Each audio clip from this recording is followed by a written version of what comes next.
I think that's really our main purpose, is to help grad students and postdocs pass the time doing tissue culture. Makes total sense.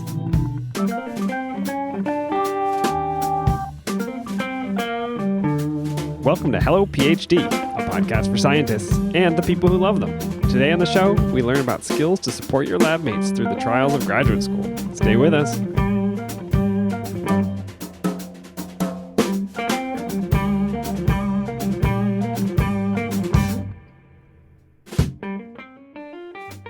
And we're back. This is Hello PhD, episode 41. I'm Joshua Hall. I'm Daniel Arneman. And we will discuss the human side of science and life in the lab. Another week, Dan. How are you, Josh? I'm doing all right. Good. Glad to hear it. Beautiful spring weather lately. I'm really enjoying it. Hopefully everybody's getting spring weather, finally. Finally, and I feel like we're starting to reach that happy point where the weather's beautiful and the pollen has subsided. It is a magical time, and then the mosquitoes come out, and then you're back inside anyway. That's true. We're in that romantic period between pollen and mosquitoes. Yeah, enjoy it, everyone. Open the windows. So you'll remember, Josh, back around the beginning of the year, we got an email from a guy named Juan, who is a graduate student who's doing it's kind of a split program where he spends 2 years at the NIH and 2 years at either Oxford or Cambridge, and he actually ended up going to Oxford. And that would be fascinating enough, but he wrote to tell us about a program that he participated in called peer support. Does that phrase mean anything to you? Peer support. Does that mean propping up my lab mates who haven't had their V8? Exactly. I think that's what it is. I don't know if anybody knows that reference. Yeah. About V8? Yeah. Is that still a thing? I think V8's still a thing. I'm sure that's still a business. Do you remember those commercials? Where the people didn't drink V8 and they fell over? Yeah, they were like tilted over. I don't think anybody knows that either. Okay. Yeah. Welcome to the 80s. When was that? I don't remember. Okay. Peer support is a system for training students to help each other, basically with mental health issues. You're not a trained psychologist, but you can help counsel a student. You can help listen to them. You can help make them feel better about their situation to find their own solutions. And he actually had some training in it through his college. So really fascinating. We got to interview him. It was a little bit early in the day, so we didn't have beer at the time, but he did mention he had one. Juan, he's over in the UK, and so his beer selection is quite different than our usual fare. And as you'll hear, he broke out a beer. He's a fan of the show and knows beer is our thing. So he had a beer ready to be interviewed by us. So anybody out there in the future, if you're going to be on the show, be sitting there ready with a beer if you want a gold star. Or any kind of ethanol. It is a wide open theme. That's true. But anyway, he told us he was drinking Old Speckled Hen. And Dan, you will be glad to know, I got my hands on some Old Speckled Hen here in North Carolina. I'm very glad to know that. And it's a tasty beer. It is not our normal style. Definitely not our normal style. No, this is very different than what we usually drink, but I like this. So this is it's the, in quotes, Old Speckled Hen. So if you can see me doing the air quotes, it's an English fine ale, 5% ABV, brewed in England. And yeah, it's really good. It's quite malty. Not overly hoppy, but a nice malt character to it. Must have come over on a boat or something. But yeah, it's a really delicious beer. And if you haven't had this English style, it's definitely worth trying. You know, when I smell it, it reminds me of what my house used to smell like when I brewed beer. Yeah, all the malts kind of cooking together. Yeah, so we will hear Juan give a much more detailed description of this beer in just a minute. So he had some great things to say about supporting his fellow students that I think will really be applicable to a lot of our listeners wherever they are. Let's listen in. My full name is Juan Pablo Ruiz. I'm originally from Mexico, but I've lived in the U.S. for over 15, 16 years now. Currently, I am on the NIH OxCam program, which is a really cool program. I'm studying biomedical sciences, and it's a really cool program because we get to do 2 years at the NIH and 2 years at either Oxford or Cambridge. So I'm doing my Oxford part now, and then I'm going to go to NIH this September. That's awesome. That sounds like a really cool program. Very cool. Yeah, it's really nice. I really like it. Actually, it's past 12 o'clock here, so I actually have a beer with me. Oh, wow. Yeah. Fantastic. It's a bit early for you guys, but I was a bit upset because I went to the local farmers market because they usually have a guy selling like really locally brewed beer, but he wasn't there today, so I had to buy some from the store. But it's still local enough. It's from Suffolk. Oh, wow. It's called an Old Speckled Hen. I don't know if you guys have had it Oh, before. yeah. We get Old Speckled Hen here. Definitely. Okay, cool. So then I guess it's not that exotic. No, that's great. We'll pick that up for that episode. That'd be great. Awesome. Yeah. Tell us about it. What is it? What do you like about it? What does it taste like? Well, it's quite good. I think it's not as good as having it at the pub because I find that it's quite funny because when my friends are here visiting, they taste the beer from the pubs, which is hand pumped, and they go, "Ew, this is really flat and warm." Oh yeah.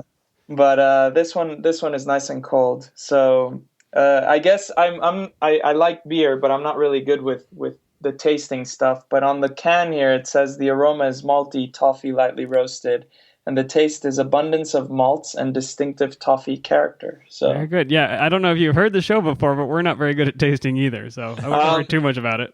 I have. I've followed you guys every week since. Well, I have to say I discovered you about a month and a half ago, and then you became my weekly tissue culture listening go-to, and now I just keep hearing you guys regularly. I think that's really our main purpose is to help grad students and postdocs pass the time doing tissue culture. Makes total sense. So you reached out to us not too long ago and mentioned something called peer support and how it was how you were kind of using that around the lab, and we wanted to call you and find out more about it to see if this was something that other graduate students or postdocs could use. Yeah. So I mean, for me, it's probably been one of the best things I've done since I started grad school. That's been outside of the lab. It's really a university-wide program, and I got involved with it through my college. So the way university works here is a bit different from what we get in the U.S., and it's actually split up into colleges, which make up sort of the community of who you live and interact with, kind of like the houses at Hogwarts.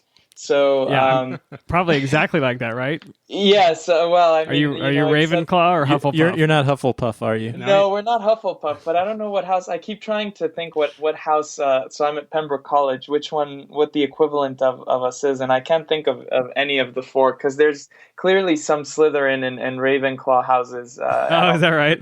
I guess science would select for that. For the Ravenclaw, yeah. But I don't know what ours is. But yeah, so through my college, I got involved in this program because they needed some. So they have the different common rooms. One is for the undergrads and one is for the grad students, and it's called the middle common room. And they wanted some more people on this peer support program, and I signed up for it, thinking it would be a good thing for me to join. And it was a really intensive program. So it was a 30-hour training program over 8 weeks.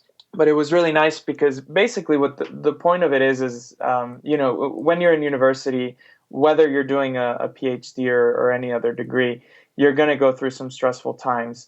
And the idea is that while there is a counseling service that's fully accessible to the students, whenever they want to make an appointment, that if you train some students as well in active listening skills and effective communication skills and how to deal with different issues that students can have or more commonly have, then a lot of times for a student to approach another student who is who they see every day or they interact with at parties or in classes or even in the lab, that it's easier for them to approach another student to talk to them in a way that is still confidential and, sort of like counseling, but that is, more accessible and more open and perhaps more comfortable for the students to do. And so it's been helpful really to, I think, hopefully to people around me who I've done some sessions with, but also to me as a person and as a friend, and just as an overall, listener and communicator. So it's been great. Yeah, well, that makes a lot of sense. There's a stigma to mental health issues, and I think it's especially strong in academia and in science. And to admit that I have a problem, that I need to go talk to a counselor, that's really, really hard. And that's too high a barrier for a lot of people. And they may continue to to kind of suffer mentally because they don't want to take that step, because that's a really difficult decision. But to have a person in my lab that I can just talk to, I think that's an amazing change. Exactly, yeah. And I think a lot of times, because there is that stigma, even people who are going through the normal stresses of everyday life, or maybe are going through particular breakups or grieving processes in their own personal lives outside of science, don't want to particularly go to a counselor, because there is that stigma attached to it that if I go to a counselor, I probably am admitting to myself that I have a mental health issue. When really it's, a lot of times, I mean, the level of intensity that you may need help with, and that you may need someone to talk to, is, it ranges from all kinds of issues. And it's nice to be able to have someone to talk to that is just there as support, which wouldn't be very different from talking to your friend or to, a relative. But a lot of times when you're in university and you've just moved in, or you're living on your own, and you don't have those sources of support, or it's, the issues are surrounding those sources of support that you normally have, it's nice to have a third party, and like you said, it doesn't have the stigma, or sort of this hurdle to jump through to say, I need to go see a counselor. So Juan, I might have missed this. What portion of the students have this training? Is it all the students or a subset of the students, this peer support training? No, so in this case, it's a subset of the students who are put forth from the college, who take this sort of training. So it's a voluntary training. The only thing that the counseling service asks is that you commit to the full 30 hours. And that you then, once you've been trained, that you go to a supervision with the rest of the peer supporters at your college once every 2 weeks. But it's a subset. And in our college in particular, there's people on the committee who are known as the welfare reps, who are there to sort of take care of the students in their welfare. But it's also, we've put forth, so our disabilities rep, both in the junior common room and in the middle common room, so for grads and undergrads, as well as the LGBTQ reps do go through this training. So you mentioned some specific skills that you learned. What are they teaching you in these courses? Yeah, it's really interesting because when you first go, it's sort of a back and forth process, and really the first thing that you learn is active listening. And what active listening entails is how to both verbally and non-verbally give the person that is coming to you with an issue cues that allow them to feel comfortable and understood as well. There are a lot of times when people come to talk to us, as friends or as family members, we very quickly jump on this, and we do it subconsciously. We develop an opinion about the issue, what it is that would be best for them to do, and then we immediately start doing the talking ourselves and sort of put ourselves in their shoes and say, oh, you should probably do this, this, this, and this. Whereas in this case, the active listening entails more of sitting down and allowing to tell a person this is and one of the more important things that we learn is really confidentiality, and how to keep that confidentiality so that when someone comes to talk to you, they fully understand that, whatever they say to you, unless they're a risk to themselves or, to someone else, that this is something that will not leave the conversation that you're having with them. And so basically, it's just giving them an open space to talk about what it is that they want to talk about, but not just talk about it like if they were talking to a wall, but, talk about it in a way that makes them feel that you're actually understanding, and that you know where they're coming from, and can give them just the support of being listened to, which is a very powerful thing to give someone. And while we were training in the active listening skills, we would actually separate into pairs, and we would come up with either issues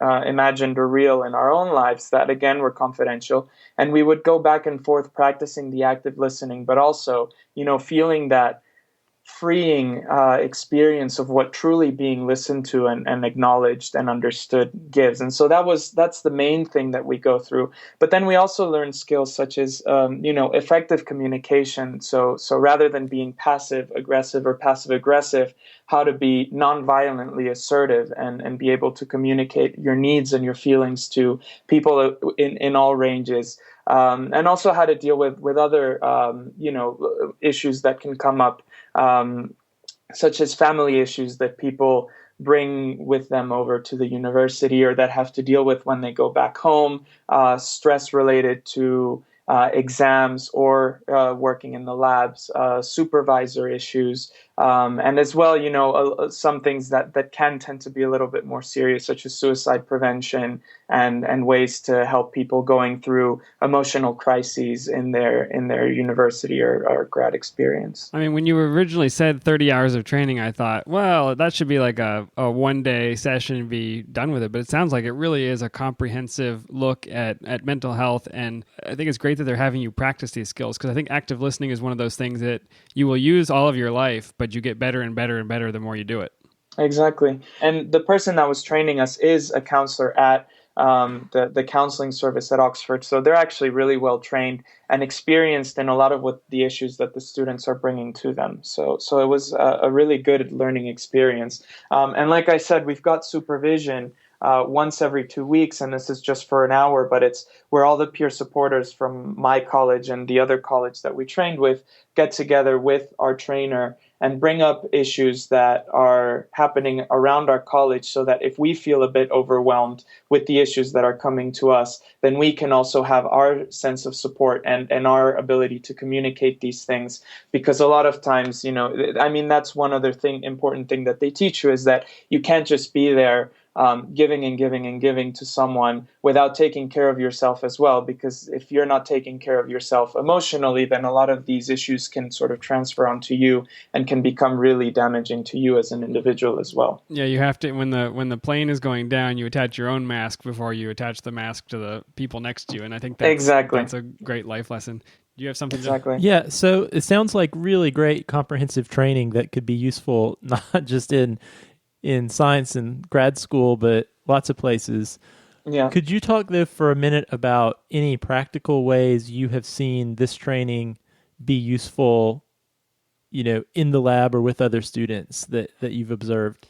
Yeah, and obviously not violating any confidentiality, but a specific example would be helpful for people. No, definitely, and it's interesting that that you guys brought this up, because I didn't train with the peer support for lab or through lab. I did it for college and through college, but a lot of the instances that I've been having after listening to your podcast and after talking to people in the lab has been to start to notice a lot of these skills where they are more needed in a lab environment or a science environment, because we're so focused on the science and in doing experiments and in collecting data and in analyzing that data, that we tend to forget a little bit about the emotional well-being of students, and it can be a very stressful situation. So I have come across a few areas, for example, where people are having, and a lot of them are similar to the issues that we have that you guys have discussed in your program as well,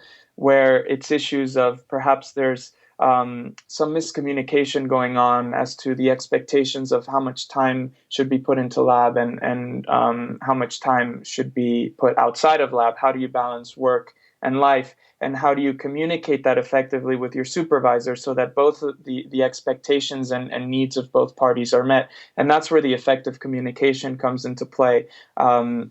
Or the emotional well-being, when someone is going through a really tough time in lab and the experiments are not working over and over and over again, and they're going through a slump and they're really frustrated, and they maybe don't have friends outside of the lab who can listen to them and understand them in that way, or maybe the people that they talk to about this in lab only respond with what you guys have talked about, with the typical, oh, it's maybe you're not spending enough time in lab, you just need to go back and do more, or maybe you're not doing good enough. So I think a lot of the issues that we don't necessarily think about as scientists, because we're very objective, data-driven people, and because we're also very focused on the experiments and on the projects that we're doing, a lot of those issues once you really start to give people the space to talk about them, and once, because no one talks about them in a lab on a regular basis. But, when I came in after this training and I started telling, my housemates or people at the institute, hey, we did this great workshop on communication, effective communication, or we, learned today about, emotional stability and intelligence and how to more effectively deal with stress. Once you open that door for people to actually start a dialogue about it, you realize that a lot of people are thinking about the same things. A lot of people are going through the same issues, and they're just not talking about it because there's a weird taboo in science about talking about these things. And it was just a very interesting and eye-opening experience for me to have. So I don't know if that was specific enough for you guys, or if you That's want something I think that's else. really great. And I'm as you're describing this with the students kind of supporting each other, I just wonder, can you imagine a world in which the PIs and the head scientists took this type of training? Can you think about what that would be like? I mean, I've been, since I took this training, this has been on my mind 24/7, is how do we provide, and I know that at the NIH, as the program that I'm taking, the training that people go through when they go to the NIH for NIH programs is really great because they do offer a lot of these effective management courses, emotional intelligence courses, how to support people on that level. But I'm with you on this. I mean, if people, and I think it's going to be up to the generation of the people who are coming into science now and sticking around and forming their own labs to understand the importance of this, to be able to bring this about. But I mean, I think it would be great to have, entire institutes and, not just labs where people are openly discussing about these things, and where the type of emotional support is there to, give people who are going through, because everyone's going through the same stresses, right? Or at least similar stresses.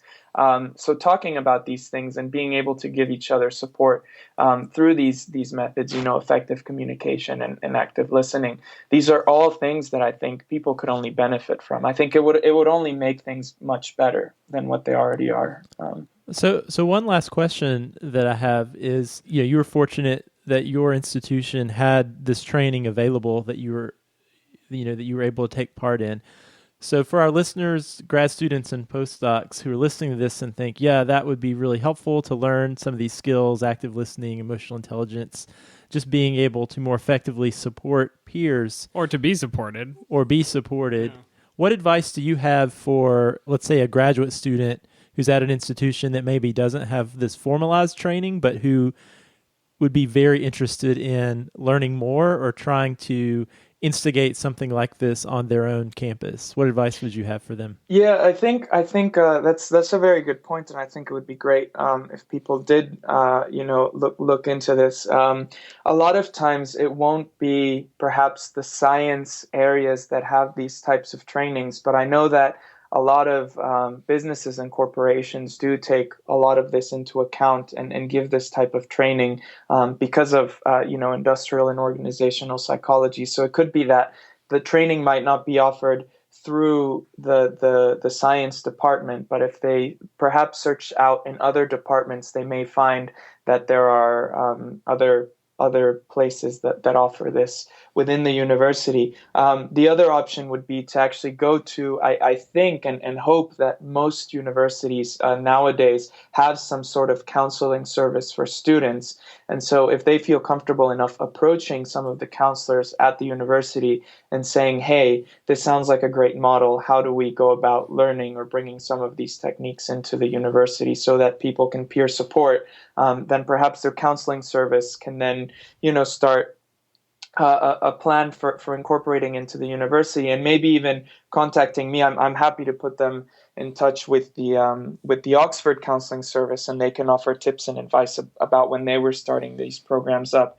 But if all else fails, I mean, there are different websites and organizations outside of the university setting that offer these types of trainings. For the one that comes to mind, because I have the sheet here in front of me, for nonviolent communication, which is a great course in and of itself to take, there is a Center for Nonviolent Communication, and they do have a website and a phone number. And there is a book written by the author who originally came up with this, Marshall B. Rosenberg, and it's the Center for Nonviolent Communication. So I think the website I have here is www.cnvc.org,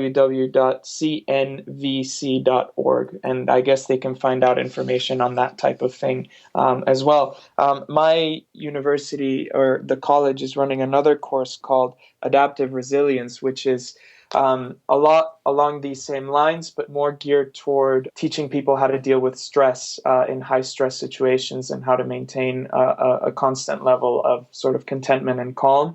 So adaptive resilience is the word for that. But also look at the NIH training website. So OITE is the internal training for the NIH. And I know that they do have a lot of these courses, so maybe they can find some grant money to go take one of these trainings at the NIH and then bring it back to their own campus. So I think one thing we can do is, I know we'll check out those websites, and I'm certain on the NIH website a lot of these things are listed, but I think having a lot of these terms are good starting points for grad students and postdocs who are interested in learning more to do their own research. And so I know you sent Daniel some information about some of the training you did that has, some of the curriculum with active listening, adaptive resilience.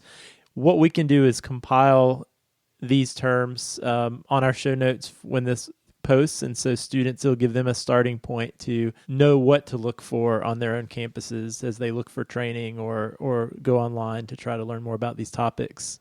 Well, and this has been fantastic. I want to live in the world where we are all trained in active listening and nonviolent communication, where we're supporting people in our lab, where our PI knows how to communicate with us and we know how to communicate back. That's where I want to be. I agree with you. That's the world and the science that I want to live in as well. That was our interview with Juan. Yeah, really good. It reminds me a little bit, when I was in high school, I participated in something called peer mediation, where if two students had a disagreement or there was bullying, there was this system set up where a third-party student could get together and do some of the things like active listening, and they would come up with a plan to help them both. It was really fascinating to watch people who were kind of enemies in high school sit, and they had to active listen to each other. So you have to say to the person, you kind of describe how you see the situation, and they have to say back to you what they heard you say, which is really tough, especially if you don't want to, engage with them. But it really breaks down a lot of barriers. Yeah, there's something powerful about interacting with your peers that has much bigger impact, I think, than if you sort of transverse these sort of power dynamic lines. But, I also thought about in the context of graduate school, often a PI or an administrator or someone in the department, a director of graduate studies, is not really interacting with the student quite at the day-to-day level that the fellow students are. And so often the first responders, if you will, or the people who might see the first warning signs of a student in crisis are going to be the peers. And any system in place where we can actually equip people in those situations to be on the lookout for students in distress, but then also give them tools to help. I don't know about you, Dan, but how many times have you had a friend or colleague who obviously needed some support, but sometimes if you haven't had any formalized training or haven't thought about it in that context, you don't know where to start. Yeah, it can be very overwhelming. And you can get into really, bad codependent relationships and things like that. But having the tools in your tool belt to be able to address some of these things. And I love what you said, Josh, about being that first line defense. If you have said, I need help and I'm going to go see a counselor, maybe that's half an hour once a week or every other week. Having somebody there day to day when that experiment fails again, or when your PI screams at you in the hall, or whatever happens. I think that's just so helpful to have people around you to support you. Yeah, absolutely. Besides just people who will say, yeah, that sucks. This is terrible. Yeah, just go to lab more. That'll solve it. One thing that stood out to me that I thought was so important was acknowledging in this training not only giving students the skills to support their peers, but also providing a mechanism for the students themselves to get support in a case where they get over their head, or so that, someone doesn't put themselves out there as being a peer support person, but they also have an outlet that they can get help if a situation gets really extreme or... Yeah, that's so important. You don't know what kind of floodgate you might open by being the first person to listen. You know what I mean? Yeah, absolutely. So, we brought up a lot of different techniques that, Juan covered in his training, the active listening, nonviolent communication, adaptive resilience. Some of these trainings may be available on your campus in different forms. I think it's worth doing a search, talking to some people, maybe in your counseling services center or in your human resources center. Maybe you could be a conduit to start some of these trainings, or at least point people into the direction of these trainings, connect some dots from your department to maybe some resources that already exist on your campus. If not, Juan had some ideas. There are some websites, some resources. We've kind of given you some keywords you could start looking into to learn a little bit more about this on your own. And we'll post some of those resources in the show notes. And Juan actually very generously offered to respond to people who had questions for him. So if you send us an email, podcast@hellophd.com, we can forward your contact info to him and he can respond to you directly. All right. Do you remember last week's etymology puzzle? No. Okay, great. Well, the clue was, shows how much you really love the etymology puzzle, Josh. You haven't been pondering it? It has been a really busy week. Yeah, I believe you. So the clue was, this class of drugs can take you on a trip to reveal your mind and soul. Oh, I do remember this. Yeah, and I think you know the answer. I do know the answer. I actually, last week, I guessed the answer immediately. Yeah, and we had to cut that out because that's going to ruin the puzzle. I think I actually made a joke. I said, ooh, psychedelic. That is the answer, psychedelic. And I actually thought of this one because we drank citradelic beer the other week. So it made me look up the origin of psychedelic. There you go. What a trip. Yeah, what a trip. So psychedelic is two parts. Psyche, so this is the Greek word that has come to mean like your total mind, your conscious and your subconscious. But originally it comes from a phrase meaning to blow or air. So it meant your spirit or your soul. So you can see the mind and soul in the clue. And the word delos or delun means to make visible or to reveal. So you take this class of drugs and it reveals your psyche. It was first used by Humphrey Osmond, and it was in a letter to Aldous Huxley. I don't know if you've ever read Brave New World. Can't say that I have, Dan. Okay, well, read it because drugs figure pretty heavily in that book. But pretty cool that psychedelic means revealing your mind. I like it. I would not have thought that.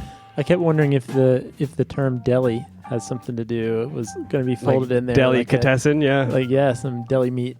I don't know. Well, that'll show up as a clue some other week, apparently. This will be like that one time I was right. Yeah. And I said something stupid. It'll be a stretch to make deli a scientific word, but whatever. We'll figure it out. Next week, delicatessen.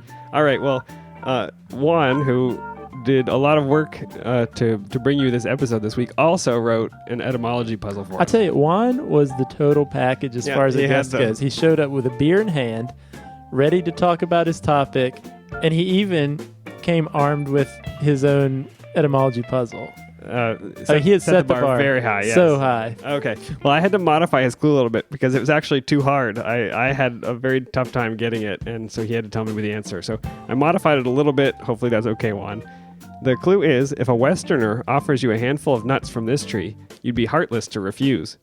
I'll read it one more time. If a Westerner offers you a handful of nuts from this tree, you'd be heartless to refuse. And I'm looking for the genus and species of that tree. So, dang. Yeah, it's a really tough one. But once you get it, you'll find the literal meaning of that science word as a phrase in the clue itself. And if you think you know the answer, email it to puzzle@hellophd.com. I'll randomly select a winner from all the correct responses and send the lucky puzzler an Amazon gift card. I was going to say walnut. It is not walnuts. Now we're narrowing it down, but that's good. Okay. Well, Dan, this was great. That was so important. This is such an important topic and one that I hope we can revisit again, and that is mental health during graduate training and ways that we can support each other, ways students can support each other. So important. Yeah, I think so. And I think we'll hear from Juan again. He's got a lot of irons in the fire, and I think he'll show up on Hello PhD again. So hopefully you enjoyed listening to him. And so this is a good example. Juan was a listener who had something that he was doing that was cool that he wanted to share with others. If you've got something that, you've done or you're thinking about in graduate school as a student or a postdoc, let us know. We want to share it with our listeners, share it with the world. So get in touch if you've got something you want to talk about on this show. It really is a conversation with people in the science community, so take advantage. I'm tired of hearing us talk. Me too. Then let's end it. Let's end it. We'll see you next week, Josh. See you next week.